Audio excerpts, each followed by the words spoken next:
Hello everyone, स्वागत है आप सभी का आपके अपने YouTube channel doctor civil services के परिवार में। तो मॉडर्न हिस्ट्री के रिगार्डिंग हमारा लास्ट लेक्चर है, इसमें हम लोग सारे 1900 से लेकर के 1947 तक के सारे मेन इवेंट्स क्रोनोलॉजिकली समझेंगे और सारे मेन जो भी हिस्ट्री में इंसिडेंट्स हैं उनको प्रॉपर्ली समझेंगे, फैक्चुअल और स्टोरी वाइज दोनों वाइज। ठीक है, वीडियो को शुरू करने से पहले आप लोग को पता है कि इंडिया पाकिस्तान वॉर चल रहा है, जिसमें पाकिस्तान इतनी गंदी गंदी हरकतें कर रहा है, हमारे सिविलियंस को टारगेट कर रहा है, नापाक हरकतें कर रहा है, हमें हमारी इकोनॉमी को खराब करना चाहते हैं, डिरेल करना चाहते हैं हमें डेवलपमेंट से, जिसमें उसका साथ तुर्की भी दे रहा है, चाइना भी दे रहा है और बहुत सारे मिडिल ईस्ट कंट्रीज हैं जो चोरी चोरी बैक डोर से बैक स्टेज से उसका साथ दे रहे हैं। हमें इस पूरे सिचुएशन में अपना धैर्य बनाए रखना है, पढ़ाई को अपनी कंटिन्यू रखना है, सीरियस रहना है, किसी से भी कोई फालतू झगड़ा नहीं करना है, कोई फालतू कमेंट्स नहीं करना है, किसी भी सिटीजन को, चाहे वो हिंदू हो, मुसलमान हो, सिख हो, ईसाई हो, बौद्ध हो, पारसी हो, हमें एकजुट रहना है। हमें कोई भी फेक न्यूज़ नहीं फैलानी है और किसी भी फेक न्यूज़ को फॉलो नहीं करना है। जो भी इंडिया के अगेंस्ट थोड़ा सा भी बोले उसे अनफॉलो करो, उससे दूरी तुरंत बना लो, ये हमारा काम होना चाहिए। तो अगर आप लोग को मेरे इनिशिएटिव अच्छे लगे हो, आपको लगे कि मैं अपना बेस्ट दे रहा हूँ आप लोग को पढ़ाने में, तो प्लीज़ चैनल को लाइक करिए, शेयर करिए एंड सब्सक्राइब करिए। तो वीडियो को शुरू करते हैं।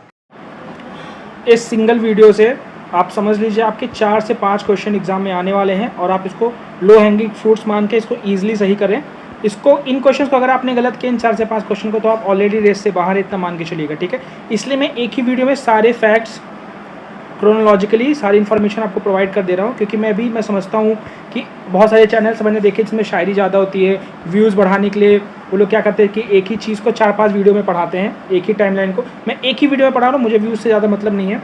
मुझे चाहिए कि जो बच्चे फ्री ऑफ कॉस्ट सीरियस पढ़ाई को लेके हैं उनकी जॉब लगे और इस साल अपने माँ बाप के सपने को और खुद के सपने को पूरा करें। ठीक है, तो वीडियो को शुरू करते हैं। तो मेन इवेंट में सबसे पहला जो मेन इवेंट होता है वो है जलियांवाला बाग कांड, जो अप्रैल 13, 1919 में होता है। कब? 13 अप्रैल 1919 में, जिसमें किचलू और सत्यपाल जी को अरेस्ट कर लिया था। किसमें? किचलू और सत्यपाल जी को अरेस्ट करते हैं, जिसकी वजह से उनके अरेस्ट के प्रोटेस्ट में जलियांवाला बाग में नॉर्मल लोग मीटिंग करते हैं, बातचीत होती है कि भैया क्यों अरेस्ट किया गया, क्या है बदतमीजी है ब्रिटिश सरकार की। जनरल डायर सोचता है, जनरल डायर का मानना है उसको मौका चाहिए था गोली चलाने का, ब्रिटिश इंडिया को अपना गुस्सा निकालने का। उसने इन लोगों पे जलियांवाला, निहत्थे लोगों पे जलियांवाला बाग में 13 अप्रैल 1919 को गोली चलवा दी और बहुत सारे लोग इसके अंदर मारे गए, जो कि बहुत बड़ा नरसंहार था उस टाइम पे। ठीक है, जलियांवाला बाग के बाद में होता है खिलाफत मूवमेंट, जिसके हेड होते हैं अली ब्रदर्स। खिलाफत मूवमेंट के हेड कौन होते हैं? अली ब्रदर्स। ये खिलाफत मूवमेंट क्यों होता है? क्या होता है, जो खलीफा होते हैं उनको ब्रिटिश सरकार बेइज्जती कर देती है उनकी। खलीफा बहुत बड़े हेड माने जाते हैं, मुस्लिम धर्मगुरु बोलते हैं उनको, मुस्लिमों के बहुत बड़े हेड माने जाते हैं, मेन लीडर खलीफा। उनकी बेइज्जती ब्रिटिशर्स ने कर दी थी, उसके अगेंस्ट में अली ब्रदर्स ने खिलाफत मूवमेंट शुरुआत किया था। ठीक है, फिर स्वराज पार्टी की स्थापना होती है 1923 में। कौन करता है? मोतीलाल नेहरू जी, जवाहरलाल नेहरू जी के पिताश्री चित्तरंजन दास जी और NC केलकर जी मिलकर क्या करते हैं? स्वराज पार्टी का गठन करते हैं 1923 में। ठीक है, फिर 1927 में हमारा साइमन कमीशन आता है। साइमन कमीशन क्या करने के लिए आता है? जो मॉन्टेग्यू चेल्मसफोर्ड रिफॉर्म आता है 1919 में, जो एक कानून बनता है मॉन्टेग्यू चेल्मसफोर्ड रिफॉर्म 1919, उसको रिव्यू करने के लिए 1927 में साइमन कमीशन बनता है। जिसमें क्या होता है कि साइमन कमीशन एक लौता ऐसा कमीशन बनता है जिसमें एक भी, समझ लीजिए, एक भी इंडियन नहीं होता है। ब्रिटिशर्स आते हैं, ब्रिटिशर्स ही उसको रिव्यू करने के लिए आते हैं और इंडियंस क्यों रखते ही नहीं है, तो इंडियन की प्रॉब्लम कौन समझेगा? ब्रिटिशर्स हो तो अपने मन से लॉ बना के चले जाएंगे। इसके अगेंस्ट में प्रोटेस्ट होते हैं, जिसमें लाला लाजपत राय जी को लाठियों से मार के उनकी हत्या कर दी जाती है, उनकी डेथ हो जाती है सर पे चोट लगने की वजह से। ठीक है, फिर 1928 में नेहरू रिपोर्ट निकालते हैं। कौन? मोतीलाल नेहरू जी निकालते हैं और TB सप्रू जी मिलकर और नेहरू रिपोर्ट निकालते हैं, जिसमें पहली बार डोमिनियन स्टेटस की मांग की थी। क्या होता है कि ब्रिटिशर्स कहते हैं कि भाई अगर हम तुम पे छोड़ देंगे तो क्या तुम कानून बना पाओगे, क्या तुम लॉ बना पाओगे? तो मोतीलाल नेहरू जी इसको बाय हार्ट ले लेते हैं, अपने दिल पे, ईगो पे ले लेते हैं और वो नेहरू रिपोर्ट निकालते हैं। इसमें इंडिया को कैसे रूल करना है पूरी रिपोर्ट पर आते हैं, जिसमें पहली बार डोमिनियन स्टेटस की मांग नेहरू जी रखते हैं। ठीक है, कहते हैं कि हमें डोमिनियन स्टेटस दो। ठीक, फॉर द डिस्टर्बेंस। फिर 1929 में मोहम्मद अली जिन्ना अपना 14 पॉइंट रखता है कि हमें ये 14 पॉइंट मान लो तो हम इंडिया में ही रहेंगे और मांग नहीं करेंगे अगले पाकिस्तान की, और सारी बातें कांग्रेस की मानेंगे। ठीक, 14 पॉइंट्स उसको चाहिए थे, 1929 में रखता है। ठीक है, फिर लाहौर सेशन होता है। लाहौर सेशन होता है 1929 में। ठीक है, जिसमें पूर्ण स्वराज की मांग रखते हैं। पूर्ण स्वराज का भाषण दिया जाता है, किसके द्वारा? जवाहरलाल नेहरू जी के द्वारा। और पहली बार तिरंगा, ट्राई कलर फ्लैग यहीं पे फहराया जाता है। ठीक है, कब? लाहौर सेशन 1929 में। फिर हमारा 1932 में 16 अगस्त 1932 को कम्युनल अवार्ड होता है। कम्युनल अवार्ड की घोषणा करते हैं मैकडोनाल्ड, जो कि प्राइम मिनिस्टर होते हैं कहाँ के?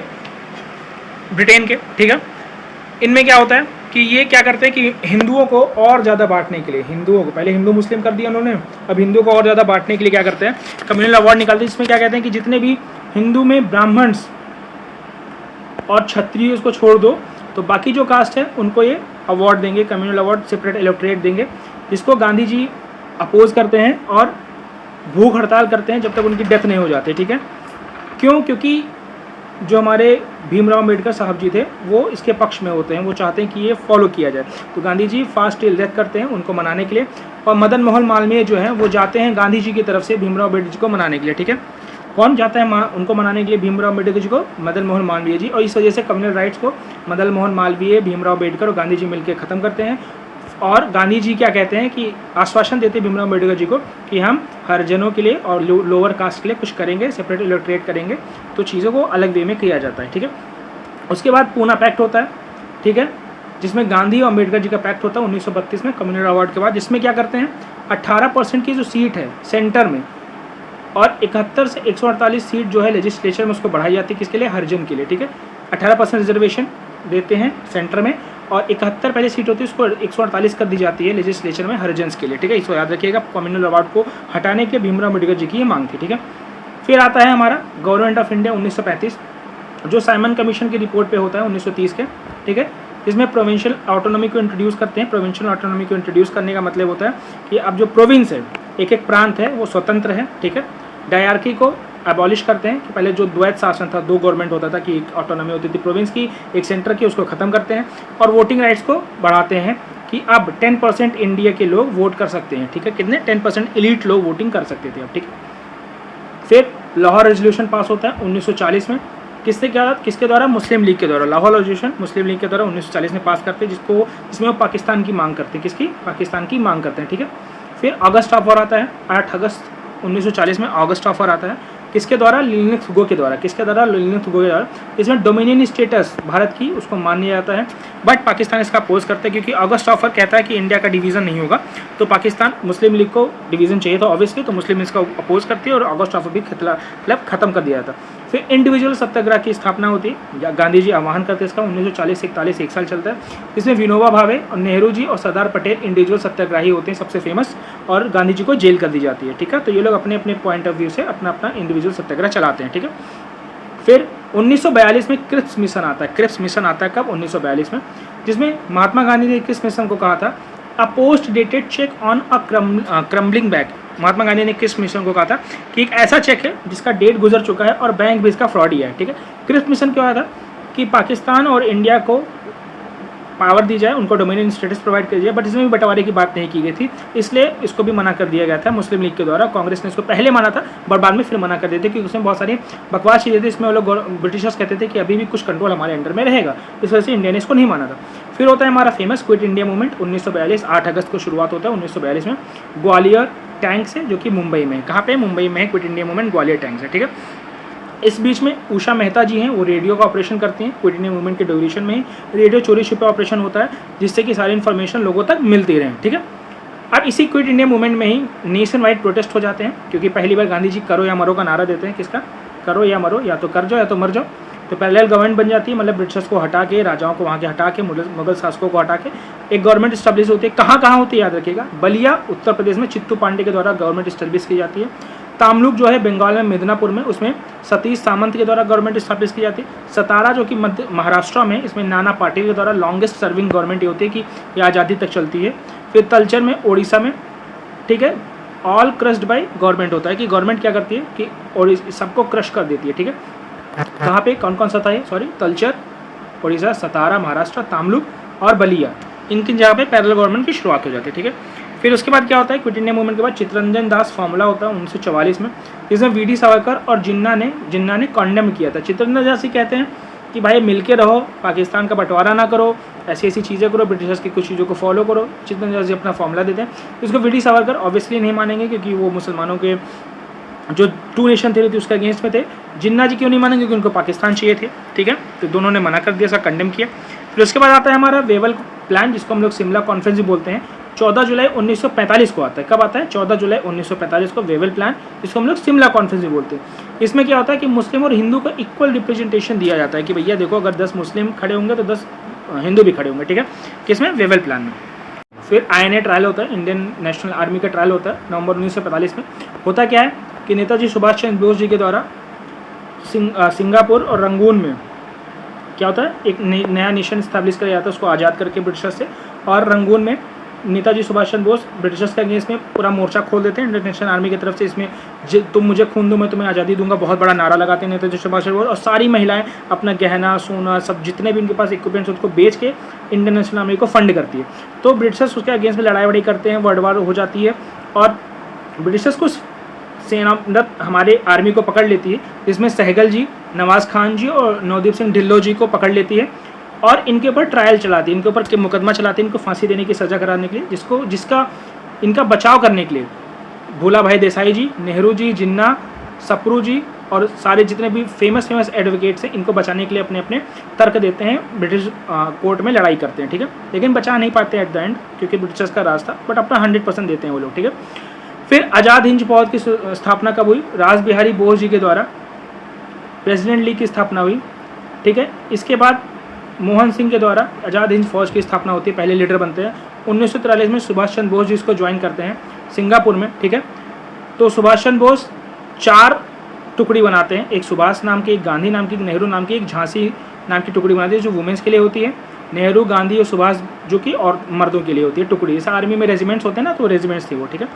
फिर 1946 में रॉयल इंडियन नेवी का केस होता है, जिसमें जो इंडियन नेवी के सोल्जर्स होते हैं उनको ना प्रॉपर खाना मिलता है, जो कि इंडियंस होते हैं नेवी में, उनको ना खाना मिलता है ना सब फैसिलिटीज़ मिलती है, उनको लड़ाई करने के लिए छोड़ दिया जाता है। तो वो लोग इसके खिलाफ रिवॉल्ट करते हैं, क्योंकि वो सोचते हैं कि कांग्रेस हमारी मदद करेगी, ठीक है। तो किसमें, HMS तलवार में वो लोग रिवॉल्ट करते हैं, ठीक है। क्यों, रेशियल डिस्क्रिमिनेशन होता है, ब्रिटिशर्स को अलग ट्रीट किया जाता है, हिंदुओं को अलग खाना, और BC दत्त का अरेस्ट कर लिया जाता है उसमें, जो उसके अगेंस्ट में अपोज करते हैं। इन सब की वजह से इंडियन नेवी का रिवॉल्ट होता है, बट कांग्रेस इसका सपोर्ट ही नहीं करती है, उन लोग को मुखी खानी पड़ती है। पटेल और जिन्ना इसके अगेंस्ट में हो जाते हैं, कहते हैं कि भैया कांग्रेस को उसका कोई मतलब नहीं, गांधी जी भी इसके अगेंस्ट में हो जाते हैं, ठीक है। फिर आता है हमारा कैबिनेट मिशन 1946 में, लॉर्ड एटली के द्वारा होता है, ठीक है, जिसमें कौन कौन से होते हैं, लॉरेंस होते हैं, क्रिप्स होते हैं, अलेक्जेंडर होते हैं। कौन कौन होते हैं, Lawrence, Cripps, Alexander. Constituent assembly बनाने का पहला प्रस्ताव कैबिनेट मिशन में ही रखा जाता है, ठीक है। फिर आता है डायरेक्ट एक्शन कैंपेन 1946 में, 16 अगस्त में शुरू होता है।